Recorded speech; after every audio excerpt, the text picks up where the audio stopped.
Israel would not allow the patients who are newly diagnosed with any kind of tumor or cancer to go even to the West Bank to have the proper medication. Talking about the media, as we've mentioned, Israel is already prepared. What happened in the Great March of Return was exactly the opposite.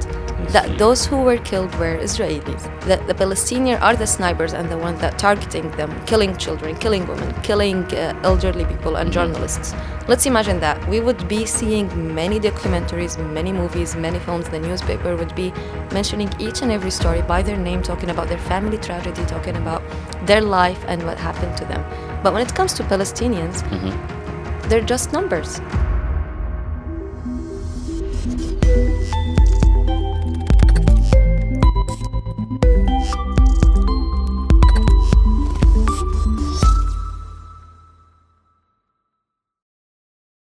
Assalamu alaikum, Leen Salleh. Walaikum assalam. How are you? Alhamdulillah, good. And you? I'm great. It's been a while. For this year, 2023, Yes. this is our first meeting, right? This is our first meeting this year, yes. It's quite long. It's okay. quite a long time. I can't remember when did we record the last episode. Last Actually, year, around... September. Yeah, around Yes, that, right? September. MashaAllah. Nevertheless, our discussion today is quite serious, but we try to make it light. We will try. Let's see how Okay it lah, goes. right?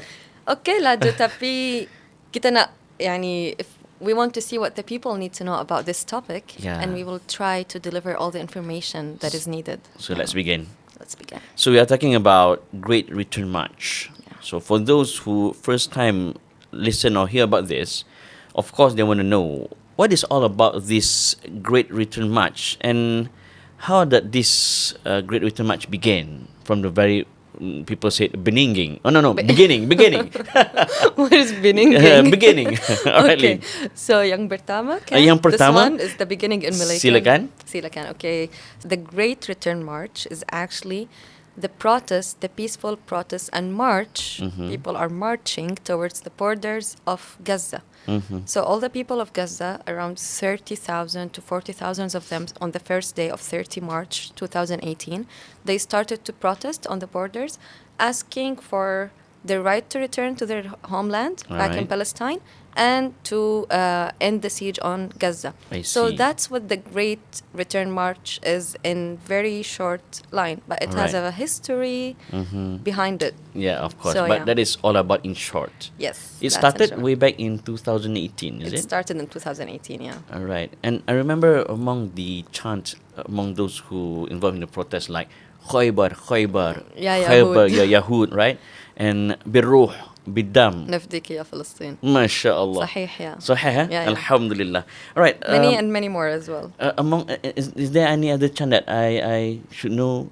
That's the main That's the thing main, we right? always use, yes. And we say we want freedom all the time, yes. MashaAllah. Yeah. All right. When we talk about March, of course, there are numbers of people who will be involved in Yeah. that particular event. So, how many Palestinian, before that, how many Palestinian registered as refugees during that time when they started this return, the Great Return March? During that time in 2018, some by 2019, there were around 1.4 to 1.6 million refugees in Gaza. Yes. Sorry. Wow. Yeah. MashaAllah. Yeah. It's quite a So great number. it's actually the population of Gaza, they're around 2 million plus, but during that time it was around 2 million, 0.2. So 2/3 of them are refugees. Mainly, they're not originally from Gaza. It's Alright. such a huge number, and that can tell us why the Great March of Return has begun at the first place, because these people are living under like inhuman conditions, very hard conditions, and under the siege. So I really want people to know the context of the story and how it all started. Like, imagine being in the largest open air prison, Correct. having problems in different sectors of life: education, economic crisis, health system, and even the idea of traveling and the mobility for the people of Gaza was very hard. I see. So that continued to happen for 12 to 13 years continuously. MashaAllah. And during that time in 2018, there was the deal of the century by the ex-U.S. President Donald Trump. Donald Trump, yeah? Yes. So the deal of the century was basically we wanted to move the U.S. U.S. Embassy to Jerusalem, Yeah. as well as to stop funding the UNRWA, the UN, that support the Palestinian refugees, especially the one in Palestine and in Gaza, All right. as well as the one in the neighbor countries. So with all these kind of... Does it succeeded? For it those who did. don't know?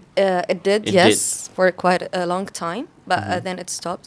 So it's actually all these things coming all together, and having the siege make people want to protest, people want to speak up, because people were losing hope in all the political system, this injustice in the world. So they just wanted to speak out and ask for their freedom, because they want more attention. They want international attentions and actions to be done to solve their problems. So the main idea started because people want to return to their homeland back in Palestine. Yeah. The main idea of Great Return March was about the right to return. Yeah, and that of the is common refugees. sense, to Yes. be honest, right? And then it started, like, because it's people can see this as a hopeless case. Palestinians keep on fighting for more than 70 years so far. So the second main reason was to end the blockage, the siege on over Gaza. Yeah. So unfortunately, people in different countries, Palestinian refugees, couldn't take part and participate in this Great Return March due to political and social issues and governments as well. So it was all people in Gaza who are taking charge of this. Therefore, the second reason was to end the siege on Gaza.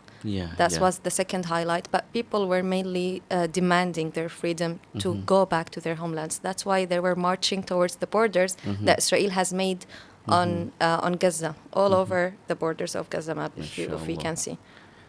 How many people involved in that particular march in year 2018? It started like the first day, 30,000 to 40,000 people. And this number was going up and down, increasing over the months. Yeah. Allahu Akbar. And when we talk about the siege upon Gaza, of course, we know that the health system is collapsing day by day, weeks by weeks, week by week, month by month. Can you describe how terrible it is regarding to this health system during the march? Okay. So basically there was a shortage and lackage in many medical supplies, medical equipment, way before the Great March of Return. Like even let's mention the cases of cancer.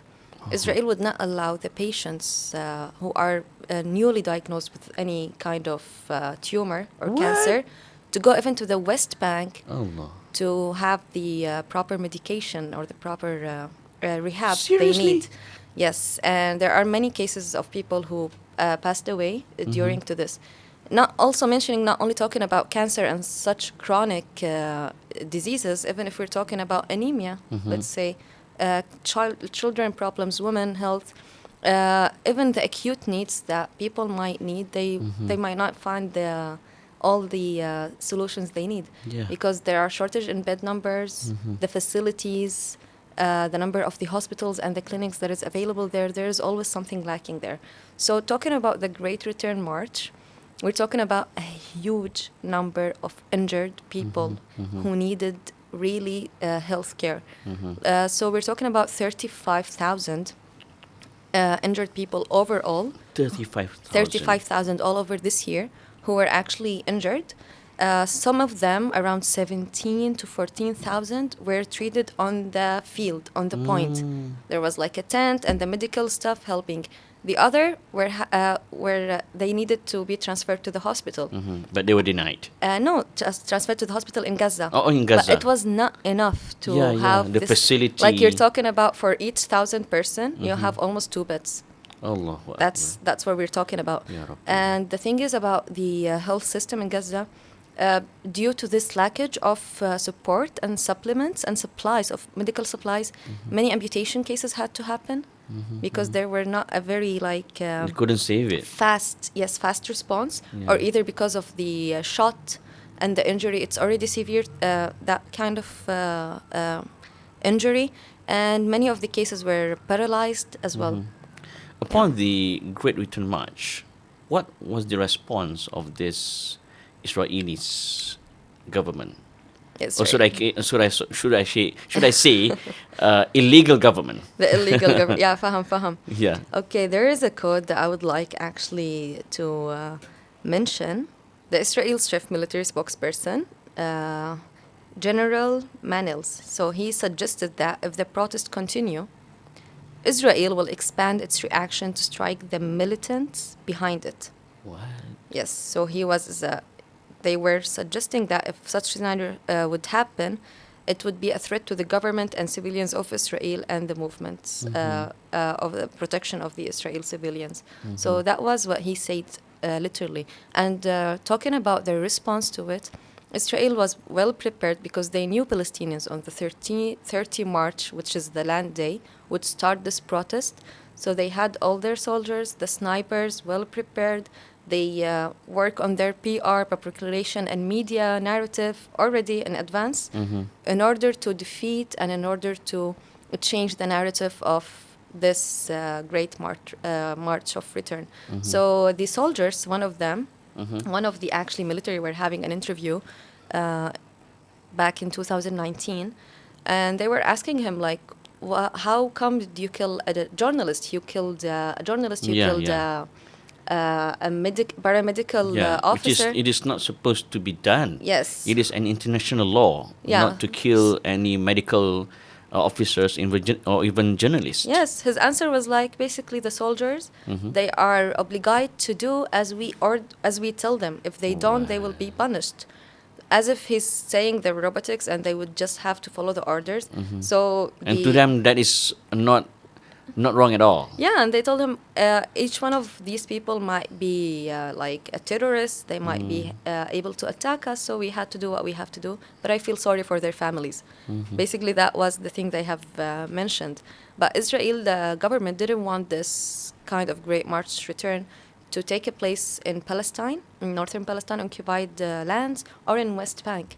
So they were trying their best to really strengthen the siege over Gaza in order not to allow this kind of freedom and anger and all the feelings that Palestinians are protesting with to spread to other places. Because even in Ramallah and other cities in West Bank, people were trying to do a very minimal thing comparing to it, but it was very hard for them due to the presence of the Israel soldiers among them. So in other words, their response was very negative. Of course. All right.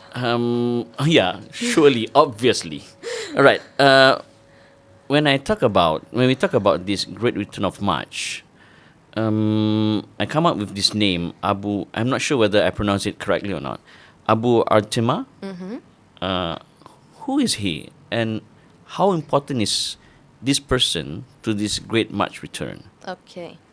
So Abu Artima, he's actually the young man who was of the many Palestinian activists who started the whole thing. I see. Yes. How old is he?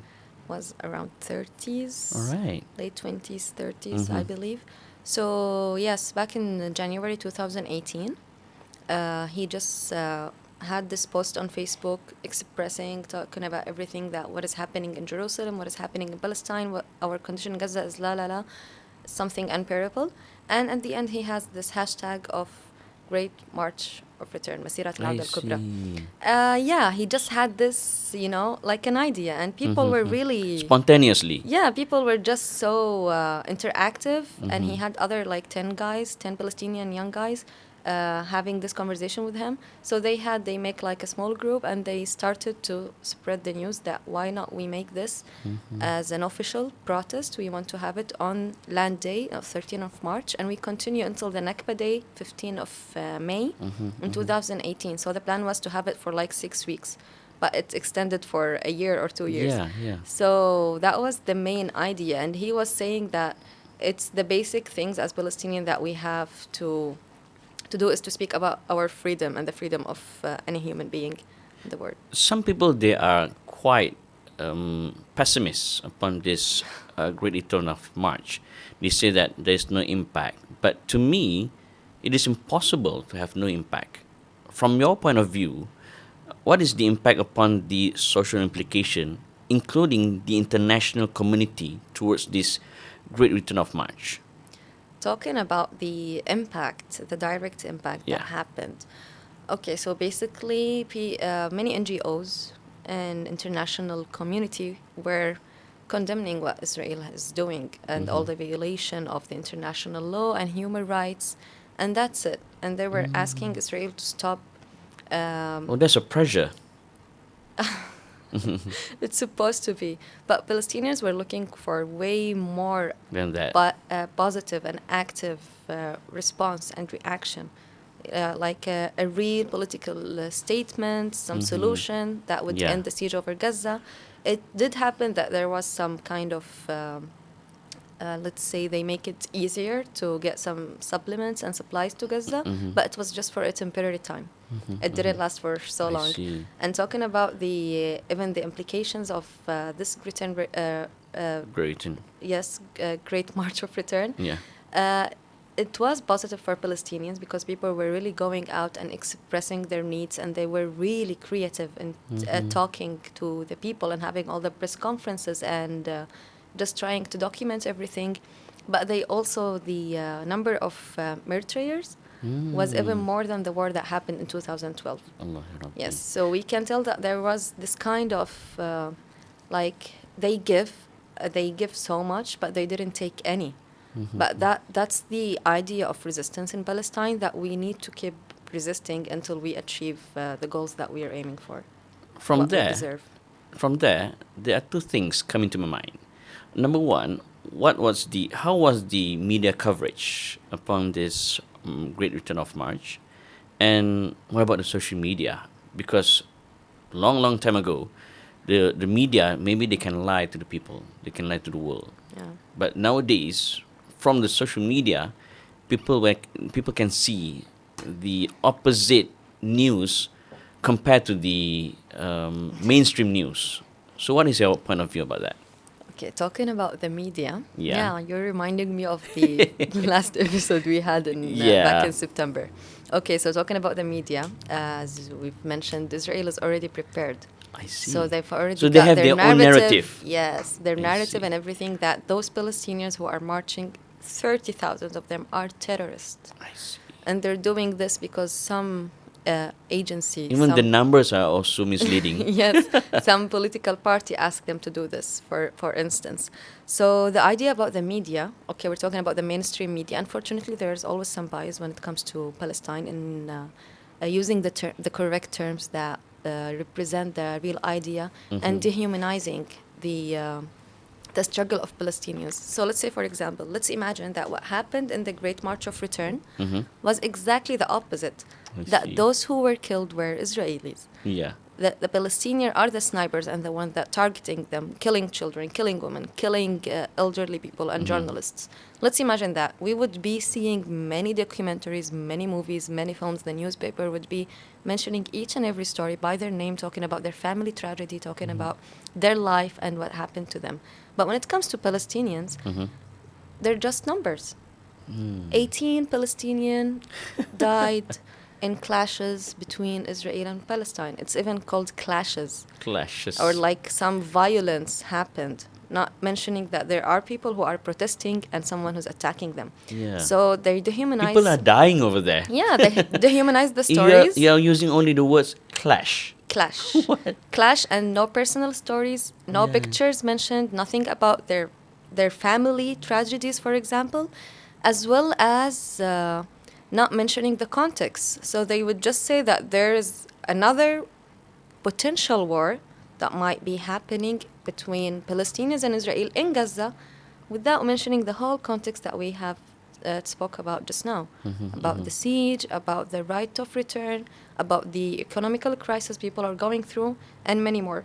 So that's the thing about the mainstream media. I see. So Israel narrative is the one that is taking the lead, unfortunately.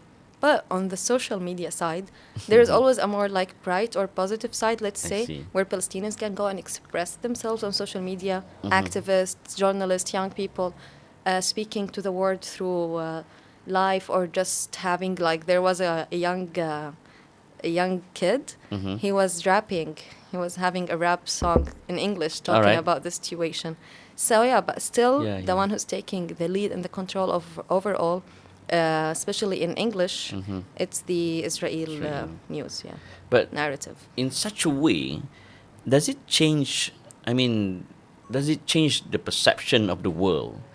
Does it influence the perception of the world community globally upon the struggle of the Palestinian from this Great Return of March?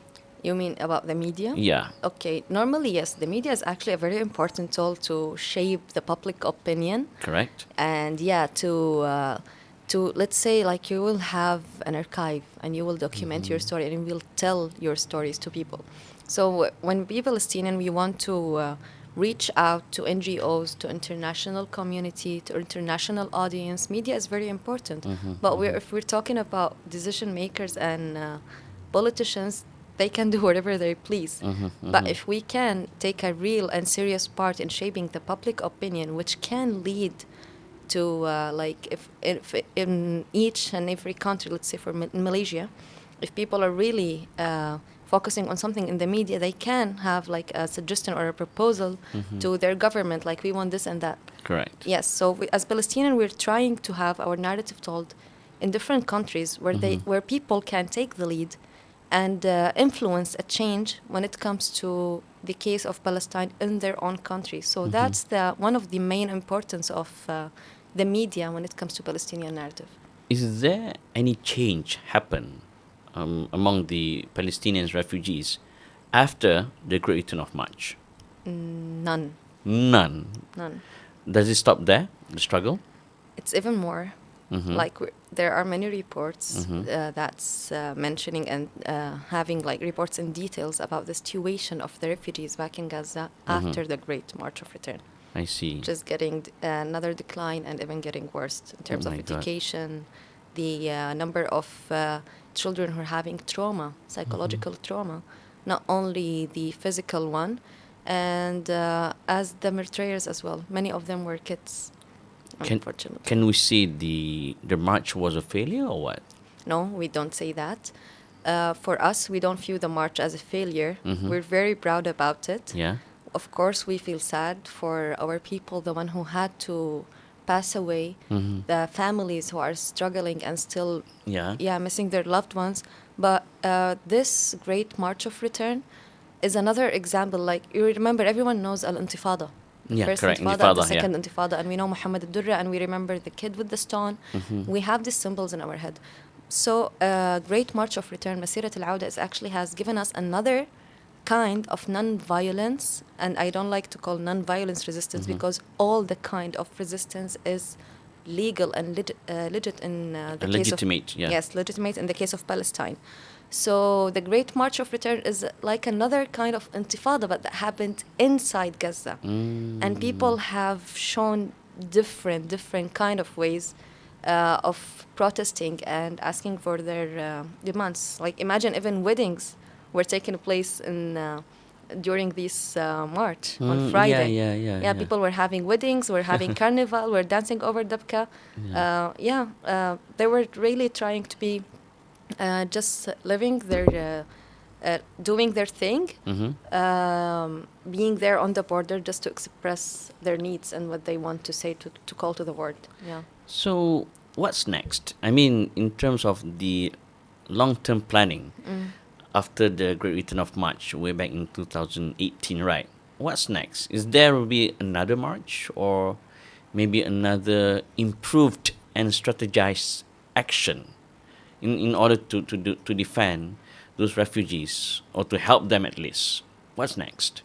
So the Great March of Return started 2018. Yeah. Until 2019, it was the peak of it, like 1 year. And then pre-COVID, yeah. Pre-COVID, and it was the peak as well. But after this, even after 2019, it continued. It continued a bit, but it was getting slower and lower. So less people were participating in this. Why does it happen? It's just normal, if you need to have a kind of continuous and systematic resistance, we need a very huge support in order to do Correct. that. And we don't have to forget that what Israel is doing is a systematic violence against Palestinian. So they're already prepared with hundreds of snipers, live guns, live bullets, and tear gas and everything over these civilians in Gaza. So what happened in Gaza is just a case that we need to really reflect and think of it. Like, how come a civilian, a kid, a mother, a woman, Yeah. displaced man, for example, just would go there and would chant like, "Give me my freedom and let me go back to my land." That's the case of the Great March of Return. Yeah. So about what's next is actually we can reflect back on the 70 years of a Palestinian case and what Palestinians have been doing. There has been so many, let's say, cases like that. Yeah. And we have seen what happened in 2021.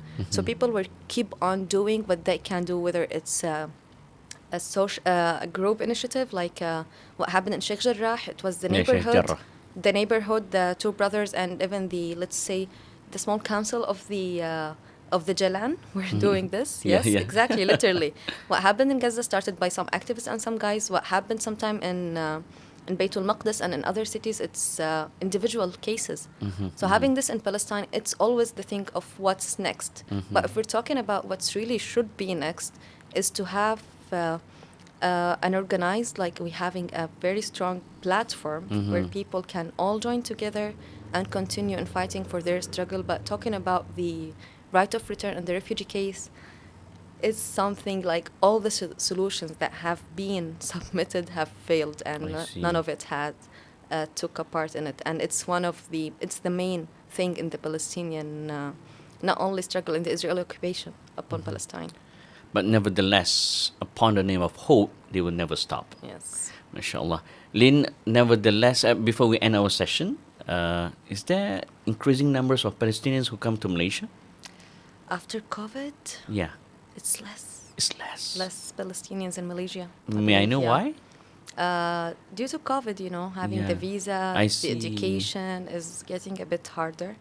So yeah, we're becoming less than before COVID, but now it's coming back A to little, life. little Yes. bit, right? Yeah. So Slowly. one thing for sure, Malaysia will always be with the Palestinians. Inshallah. Thank you so much. Leen, thank you for being in EP Podcast. Of course. Inshallah, to meet again. Inshallah. Assalamualaikum. Alaikum assalam. Take care.